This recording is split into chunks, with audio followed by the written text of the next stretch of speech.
Hello, everybody, and welcome to Metal Mondays. Today, I have one that was a gift from a friend of mine, Ian Z. We'll just leave it with a Z because I don't know how to pronounce your last name, dude. Anyway, I'm really, really very fond of this album. I guess he saw it on my want list and had a spare laying around, and I I don't know. I'm not the only one. I've heard other members of the vinyl community speaking about how in the last couple of years they've had extraordinary growth in their record libraries as a result of generous gifts from people. And the same is true of me. It has not been a strong year last year, but people have been generous in my life, and I've had some good fortune with finding some free shots at some things like the 78s and the LPs that I picked up. About I think I retained about 20 of those LPs out of that one bundle that I picked up. So I mean, there's been some good luck finds that, and there's occasionally things I'll find on the cheap. Like the day before New Year's, I found a Danny Kaye album for 50 cents, and it was something that I knew I'd appreciate. So very not metal, that is, but again, that's weird spins. I really have a lot of appreciation for a lot of different things. This album is by a band that I really, really like a lot. This is Amorphis, and it's the Tales of 1000 Lakes. It's not a colored vinyl edition or anything special like that, but that doesn't matter. What matters here is the recording, and that's always first and foremost. I do really love, I have preference for finding colored vinyl editions on things and picture discs, but in this case, I was just very, very happy to have this in this beautiful album art. I think this is probably Necrolord album art from the look of it. He does a lot of really beautiful death metal and black metal album covers.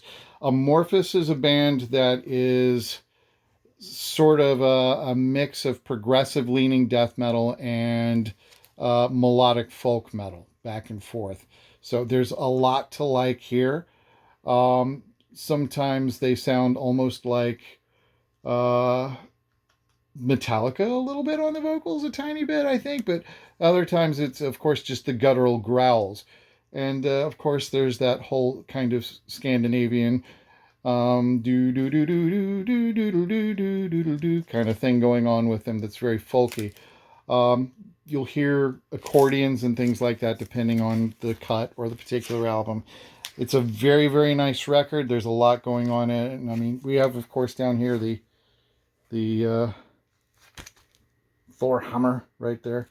So there's a lot that's going on in this, a little bit of Viking lore and everything. This is a relapse release. The vinyl pressing is very clean on it. It sounds really, really good.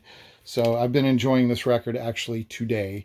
I put it on pretty regularly. Probably it's gotten spun at least once a month since it's come through the door. I keep just coming back to it because I enjoy it very much. So I do recommend get some Amorphis in your collection. Go online, surf around, check them out a little bit in advance if you need.